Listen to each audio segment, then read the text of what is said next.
The finale of the custom curse technique culling games has officially begun, and it is a doozy. So, for those of you not caught up, the really short nutshell version is over in the Discord, we have a whole section where people create custom curse techniques, and we have a tournament to pit those techniques against each other. And this is actually the second tournament that we've run of this. We had over 500 people submit their custom curse techniques to participate. We ended up selecting 128 to go head to head tournament style to determine the winner. And we are now at the final 6 contestants. All right, so you may be wondering, how did we go from 128 down to 6? You would assume it would either be 8 or 4, but don't worry, I'm going to explain all of that. And yes, we even have a promotional poster for the finale of this fight. This art was actually done by one of our finalists, Extra, and he actually did all of the art you're going to see for the remainder of this video.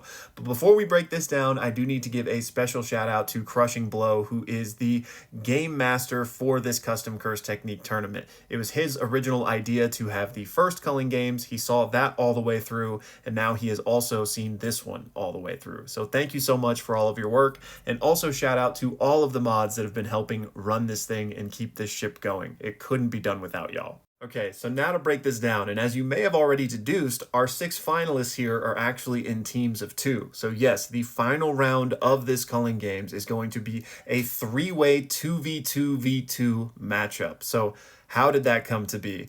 Well, it actually came because our 128 contestants got whittled down to the final 8. And in that final 8, we had Extra versus Lord and also Nish versus Major. In Extra and Lord's battle, it came down to the end and a conclusion could not be drawn. They could not figure out who the actual winner of that was going to be. So, Crushing, along with everyone else that was involved in the tournament at this point, basically came to a binding vow where, because Aang and WPIC's matchups had to unfortunately drop out, that it might make sense with these final 6 to just have them pair up and fight each other for the crown. So everyone agreed to this binding vow, and thus these teams were formed. So Extra and Lord, who had been opponents, were now a team. Nish and Major, who had been opponents, were now a team. And Aang and WPIC, the two whose opponents had to drop out, had now formed a team. And as you can see, we have the Heroes of Hell, Nature's Rebellion, and the Fathomless Thieves. So now let me introduce you to these 6 finalists and give you the brief summary of their custom curse technique. So first up from the Fathomless Thieves team is Extra 99, known as the Prince of Pestilence. His curse technique was Parasitic Infestation, and this essentially uses the power of Parasite Shikigami in order to buff himself and his allies and debuff his enemies. He also uses the concept of the mind-body-soul connection in order to create new abilities. Next up is Lord of Gold, aka the man who stole the world, with his curse technique, Pickpocket.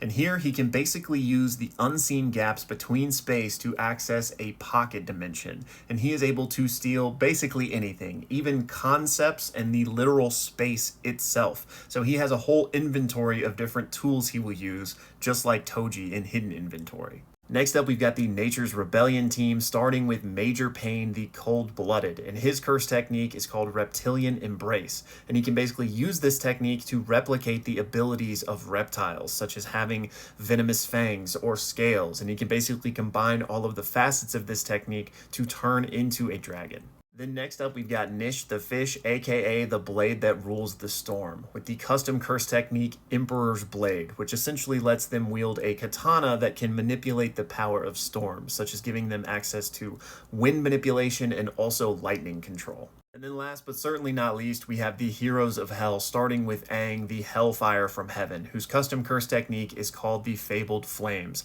And I've actually spoken about this one before in one of my previous custom curse technique videos. But essentially, he has a special fire trait to all of his cursed energy, and he can channel the souls of past users of this curse technique in order to access different fire-based abilities. And then to round us out here, we have WPIC, the Embodiment of Combat, with their custom curse technique, the Fighter's Will. And essentially what this can do is bring in fighting game rules and abilities and maneuvers into reality. They're able to manifest that via their cursed energy.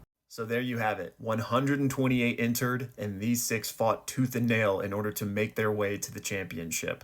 Soon, only two will remain, and they will be crowned together as the winner of the second Culling Games. And this has officially already kicked off, I believe, yesterday it started. So I don't think there's a set date on how long this final round will last. Could be a week, could be a few days. We'll have to see. But stop by the Discord, check out this final battle, and when it does reach its natural conclusion, help vote to determine who will be the winners.